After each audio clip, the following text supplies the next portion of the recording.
You are looking at Julian's pronunciation guide, where we look at how to pronounce better some of the most mispronounced words in the world, like this other curious word. But how do you say what you're looking for today?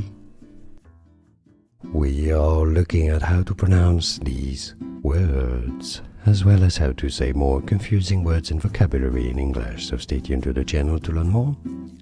Those words are actually homophones, meaning they are to be pronounced the same way even though they look and they are spelled differently.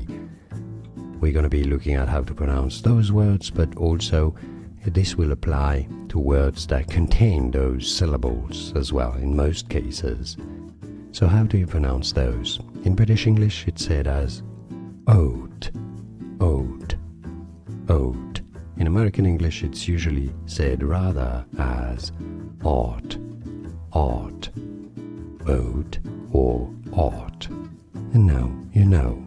More videos for you here to learn more. See you there. Thanks for watching. Here are more videos on how to pronounce more confusing words and names too many mispronounced. Like this video if you found it useful. I appreciate your support. I'll see you soon and thanks for watching.